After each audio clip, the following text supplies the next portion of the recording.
Hello and welcome back to a chapter day. It is Sabbath. Happy Sabbath, everyone.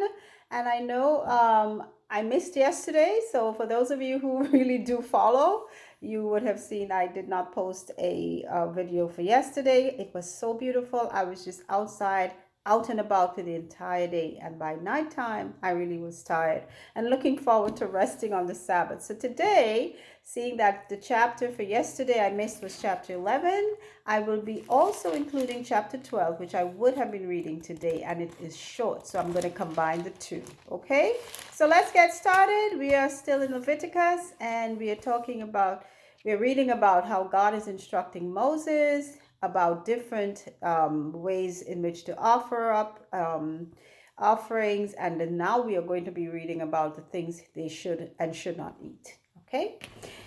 And the Lord spake unto Moses and to Aaron, saying unto them, Speak unto the children of Israel, saying, These are the beasts which you shall eat among all the beasts which are on the earth.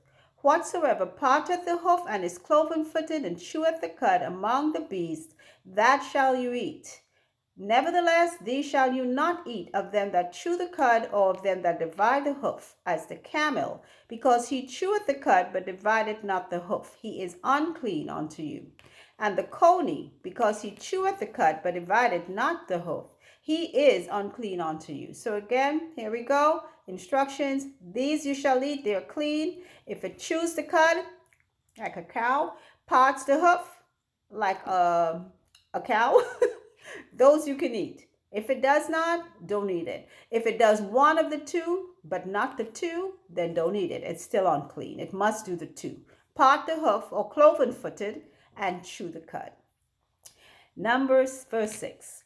And the hare, because he cheweth the cud, but divideth not the hoof, he is unclean unto you. And the swine, though he divide the hoof and be cloven-footed, yet he cheweth not the cud, he is unclean to you.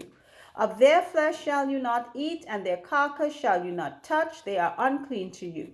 These shall you eat of all that are in the waters. Whatsoever hath fins and scales in the waters, in the seas, and in the rivers, them shall you eat. And all that have not fins and scales in the seas and in the rivers, of all that move in the waters, and of any living thing which is in the waters, they shall be an abomination unto you. So he told them what's on land that they should eat, clean and unclean. In the sea, it must have fins and scales. You notice they mentioned the swine. He has a divided hoof or cloven-footed. He doesn't chew the cud. Okay, he snorts, but he doesn't chew the cud. Don't eat the swine. I know he tastes good, but shouldn't eat it. Okay, so fins and scales. Nothing that goes at the bottom of the sea and cleans it up. They don't have any scales or fins. Verse 11, they shall be even an abomination unto you. You shall not eat of their flesh, but you shall have their carcasses in abomination. Whatsoever hath no fins, no scales in the waters, that shall be an abomination unto you. And these are they which you shall have in abomination among the fowls, that shall not be eaten. They are an abomination: the eagle, ossifrage, osprey, vulture, raven, owl, nighthawk, cuckow, hawk after his kind, the little owl, and the cormorant, and the great owl, and the swan, and the pelican, and the jerk-eagle, and the stork, the heron after her kind, and the lapwing, and the bat. All fowls that creep, going upon all four, shall be an abomination unto you. You heard all the list of all the fowls that we shouldn't eat. You choose to eat them. Hey, I know bats in some countries they eat it. As a matter of fact, that's what I heard had some connection with the COVID virus. Okay, so we're going to leave that alone. And many other things we know we shouldn't even touch. Okay, any fowls on the floor, I'm not quite sure what that means, but here goes. Verse 21, yet these may you eat of every flying, creeping thing that goeth upon all four, which have legs above their feet, to leap withal upon the earth. Even these of them you may eat: the locust after his kind, the bald locust after his kind, the beetle after his kind, and the grasshopper after his kind. But all other flying, creeping things which have 4 feet shall be an abomination unto you. So I guess that's what he means by the 4 feet.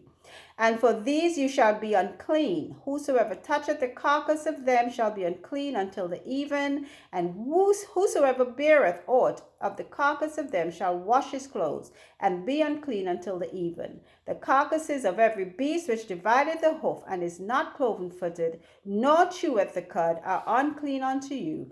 Every one that toucheth them shall be unclean. So for those of you who may at people who eat grasshoppers in different cultures, they're doing the right thing. The beetle and the locust is good to eat according to God. He made them, okay? Verse 27, but the swine, yeah, that's not good. And whatsoever goeth upon his paws among all manner of beasts that go on all four, those are unclean unto you. Whosoever toucheth their carcass shall be unclean until the even.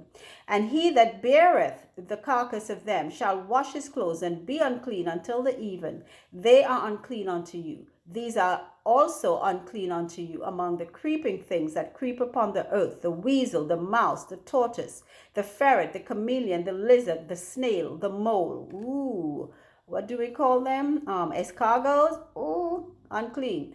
These are unclean to you among all that creep. Whosoever doth touch them when they be dead shall be unclean until the even. And upon whatsoever any of them, when they are dead, doth fall, it shall be unclean, whether it be on vessel or wood, raiment, skin, sack, whatsoever vessel it be, wherein any work is done, it must be put into water, and it shall be unclean until the even, so it shall be cleansed. And every earthen vessel whereinto any of them falleth, whatsoever is in it, shall be unclean, and you shall break it. Of all meat which may be eaten, on that on which such water cometh shall be unclean. And all drink that may be drunk in every such vessel shall be unclean. And everything whereupon any part of their carcass falleth shall be unclean. Whether it be oven or ranges or pots, they shall be broken down, for they are unclean, and shall be unclean unto you. Imagine that. If the outside of the thing is going to be unclean and need to be cleansed or broken, guess what the inside of you should be? You should be taking care of that too. Verse 36, nevertheless, a fountain or pit wherein there is plenty of water shall be clean, but that which toucheth their carcass shall be unclean. And if any part of their carcass fall upon any sowing seed which is to be sown, it shall be clean. But if any water be put upon the seed, and any part of their carcass fall thereon, it shall be unclean unto you.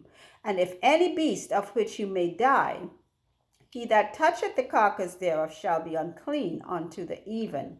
And he that eateth of the carcass of it shall wash his clothes, and be unclean until the even. He also that beareth the carcass of it shall wash his clothes, and be unclean until the even. You're not supposed to ingest it, nor even touch it on the outside. Verse 41, and every creeping thing that creepeth upon the earth shall be an abomination. It shall not be eaten. Whatsoever goeth upon the belly, snakes, and whatsoever goeth upon all four, or whatsoever hath more feet among all creeping things that creep upon the earth, them you shall not eat, for they are an abomination. You shall not make yourselves abominable with any creeping thing that creepeth, neither shall you make yourselves unclean with them, that you should be defiled thereby. For I am the Lord your God. You shall therefore sanctify yourselves, and you shall be holy, for I am holy. Neither shall you defile yourselves with any manner of creeping thing that creepeth upon the earth, for I am the Lord that bringeth you up out of the land of Egypt to be your God. You shall therefore be holy, for I am holy.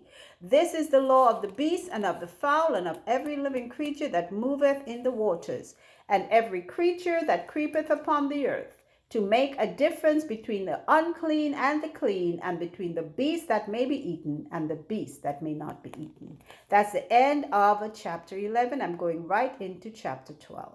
And the Lord spake unto Moses, saying, speak unto the children of Israel, saying, if a woman have conceived seed and born a man child, Then she shall be unclean 7 days. According to the days of the separation for her infirmity shall she be unclean.